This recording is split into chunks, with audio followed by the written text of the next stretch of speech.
आयु जिबायदि बारखालै आयौ आयौ आयौ आयौ बारा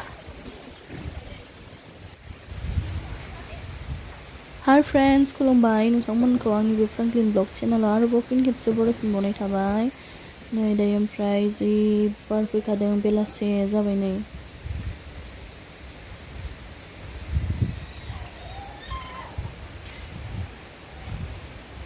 ओमफ्राय नै गय बिफाङानो फांसे बायलायलायबाय बेसेखिनि बारावनो बेयावसो एसेबां बार फैनाय नुवाखै खिन्थु बारा ओरैबायदि गोसा फैखादों आरोना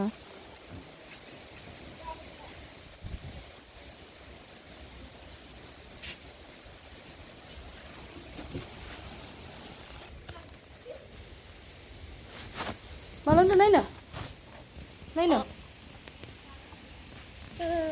गाइखेर बा मिल्क मोलोंदों सोर होनाय आयंआ हा आयंआ ए नै ओमफ्राय दायो बेलासिनि साहा लोंनोसै नै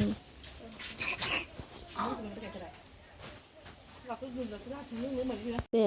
जाहैबाना गुड बय जाबाय दावाय लोङो नै आरो माहाय इबाना लोंबावसिगोन नै गुड बय दे हानदो दे बाबा दे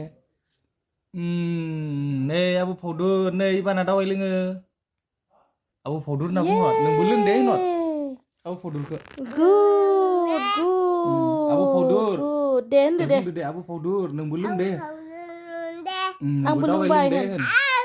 मा दावाय बियो मा दावाय नायनाय इबाननि मा दावाय बियो मानि बाबा मानि गुजुनायनि आं गुजुदों एसेसो नुनाय ओमफ्राय नै मामानि डेलि एक्सारसाइज मामानिया नै बे ब्रेस्टखौनो मोनसे गारनो गोनां जाबाय बेयावनो दंमोन बेदरा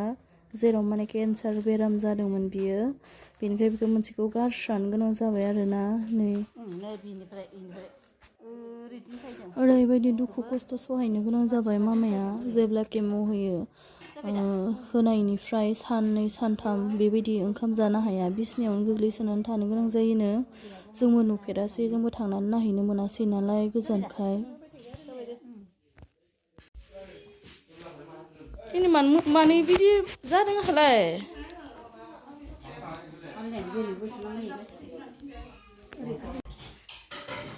मामाखौ मोखांखौ खिथि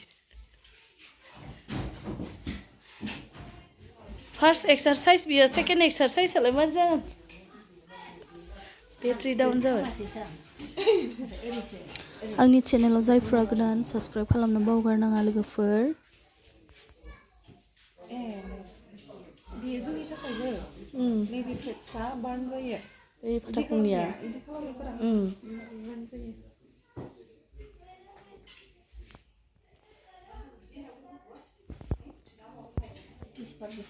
जानजाय खालामबानो आरो निजेनाव बानबावगोन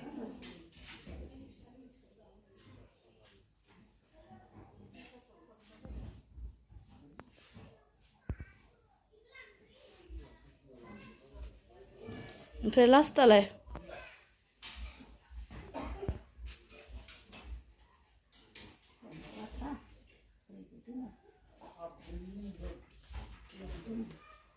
जायफोरा आंनि भिडिअखौ जागायजेननायनिफ्राय जोबजासिम नायबाय नोंथांमोनखौ थेंक इउ स' माच